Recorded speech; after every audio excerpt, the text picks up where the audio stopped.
You told a story which you didn't finish when you were with Rabash in Miron, and you arranged this scuffle. I remember on one of the lessons you... what else can I tell? I told everything. I'm not allowed to tell more. I mean that he, being a Kabbalist, he nevertheless...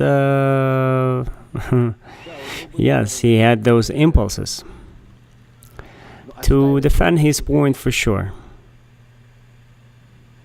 And besides, to defend it very strongly. Not to yield on the road without reason, especially when he saw impudence. He would not yield. Calmly, according to the law, to get your way through. Under any conditions, not to... meaning everything must be fair.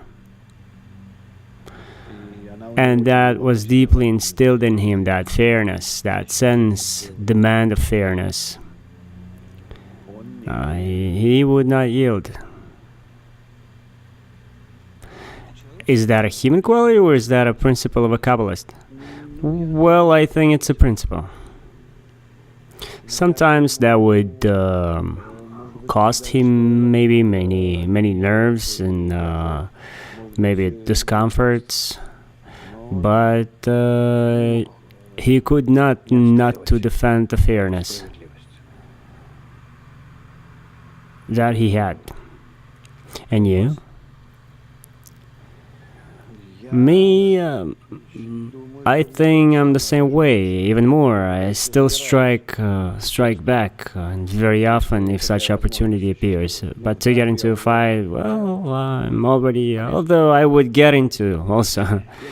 I'll tell you, the thing is that when you see impotence, such pushiness, obvious scorn, conceit, all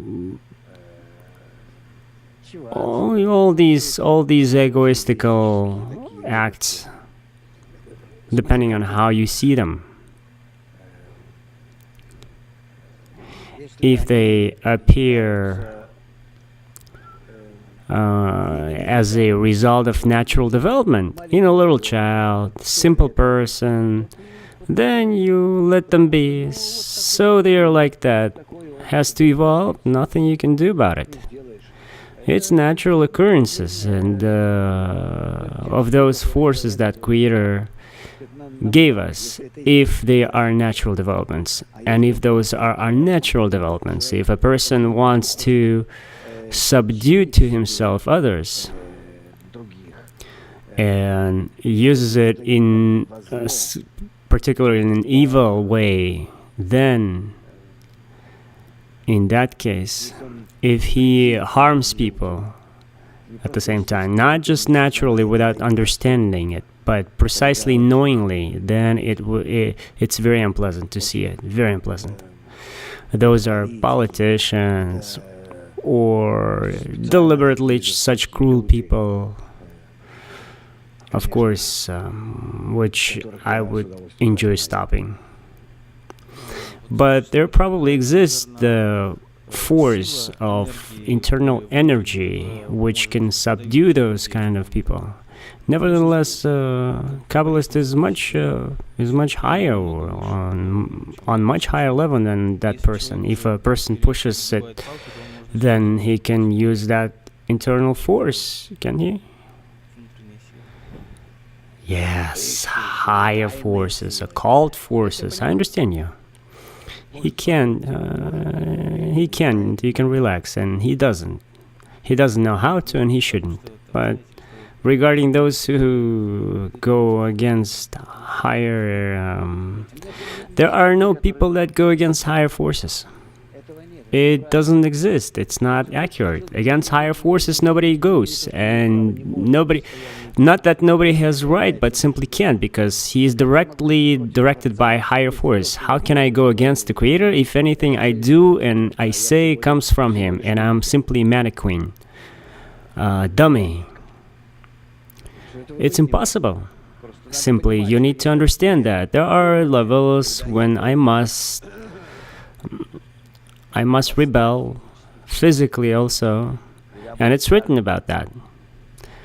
That who rises to kill you, kill him first. And in other cases, no.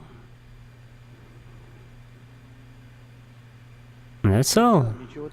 There's nothing more to it. And I can't act upon her help from higher forces here.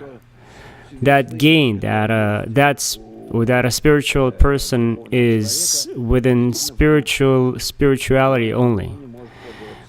He cannot take advantage of the spirituality against others. Otherwise, it's no longer spiritual anymore. You understand that spirituality is nothing besides correct intention in correct action of bestowal and love. But that action of love and bestowal can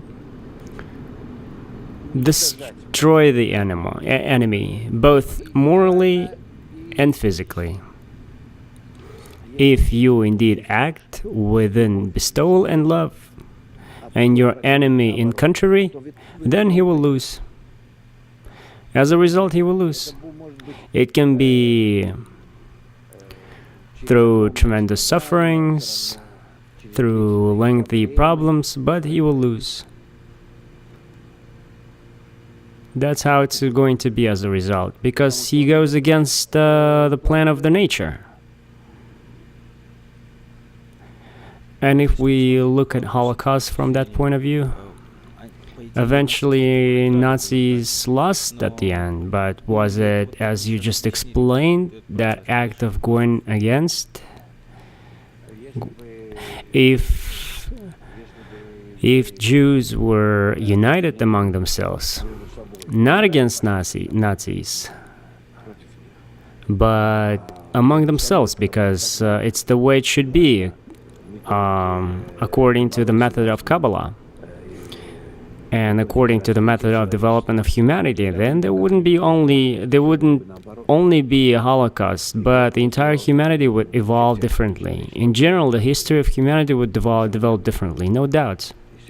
And today also, if Israel was more united, if we could unite it under the flag of bestowal and love, which is needed so we could be united in the state of mutual guarantee, then naturally we wouldn't have external problems with our neighbors. All borders would be completely open like in Europe, and overall the whole world would rise to a completely different level of interaction, interrelations between themselves.